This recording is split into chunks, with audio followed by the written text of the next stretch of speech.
la thématique de cet après-midi, c'est l'harmonie. Vous voyez Song. Song, l'idéogramme à gauche. Ça vous fait penser à quoi?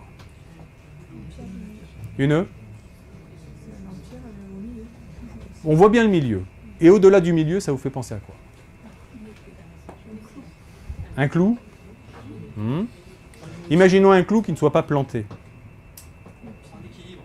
Ouais. L'équilibre. Vous voyez ça, et déjà vous comprenez qu'il y a quelque chose comme ça derrière. Et donc, je vais l'afficher. Ça, c'est très personnel, ce que je vous dis. Vous ne le trouverez pas dans la littérature. C'est le fruit de ma réflexion. C'est ça. Une toupie. C'est l'empire qui maintient l'équilibre, qui est un synonyme finalement d'harmonie. Et ils font tout pour faire en sorte qu'on ne soit jamais dans le trop et dans le trop peu. Et donc c'est l'empire de l'équilibre. C'est l'empire de l'harmonie. Et ce qui est extrêmement... Voilà, l'empire de l'harmonie.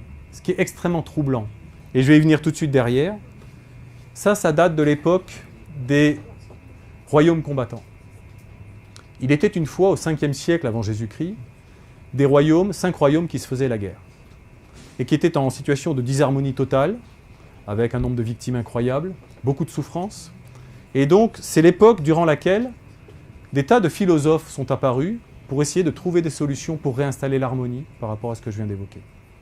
L'harmonie, je ne vais pas rentrer dans des grandes définitions très intellectuelles. L'harmonie, sur le plan de l'énergie, c'est lorsque l'énergie circule. Lorsque l'énergie circule, vous êtes dans un état d'harmonie. Un exemple, un coucher de soleil. Un coucher de soleil, c'est un état d'harmonie. C'est-à-dire que chaque chose est à sa place.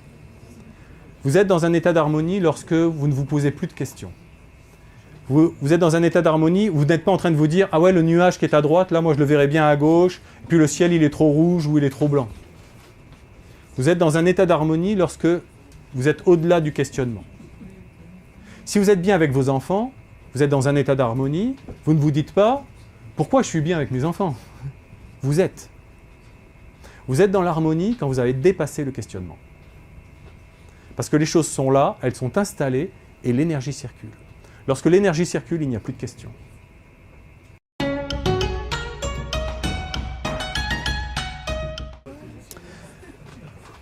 Une autre idée capitale. Celle-là est capitale. La performance, en Occident, vous en tant que dirigeant, vous vous dites, et ça je le vis par rapport à mon métier.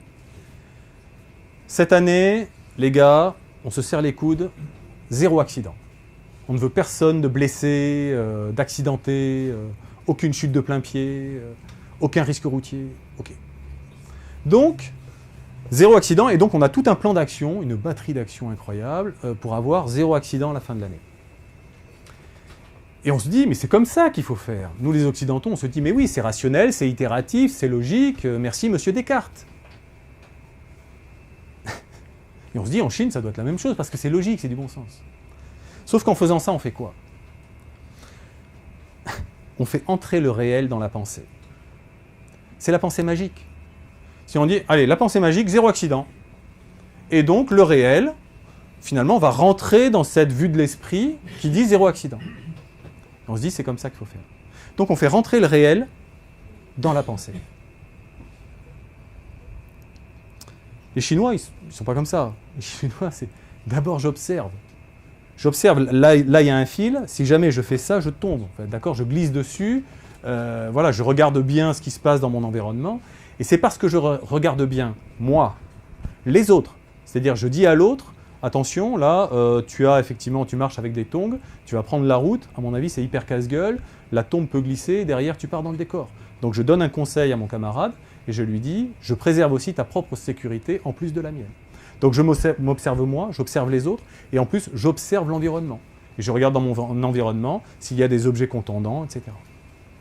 Et donc, la performance n'est plus un objectif, mais c'est une conséquence de l'observation au quotidien que je mets en œuvre pour atteindre l'objectif. Et ça a donné le Lean Management et le Toyota Way. Et vous avez tous entendu parler du management visuel, qui consiste justement à mettre en évidence un certain nombre de choses pour sécuriser l'environnement. Le Japon, qui n'est pas très loin finalement de la culture chinoise malgré tout, qui s'en est très considérablement inspiré, Le Toyota Way, le Lean Management, c'est ça, pour partie. Il n'y a pas que ça.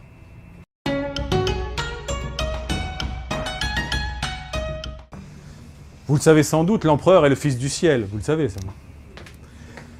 En tant qu'empereur, et vous en tant que dirigeant, vous êtes l'empereur de votre organisation. Vous avez 3 niveaux à atteindre, à mettre en harmonie.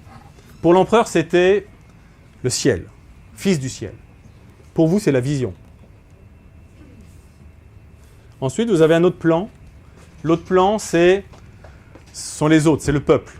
L'empereur était en responsabilité du peuple et il devait assurer l'harmonie également du peuple. Donc, la vision, le peuple et la terre. La terre, c'est la matérialité, c'est le réel, c'est aussi soi. Soi, les autres, le monde. Le ciel, les hommes, la terre. Et ici, le dirigeant en tant que tel, c'est celui qui s'est créé un trait d'union entre les 3 plans. Ben, c'est marrant parce que là, je viens de dessiner souverain, empereur, en chinois. Le ciel, la terre et l'homme. C'est facile, le chinois. Et le vrai souverain, le vrai dirigeant, alors pour le coup au sens oriental, mais pourquoi pas occidental, c'est celui qui sait marier la vision, les hommes et les ressources.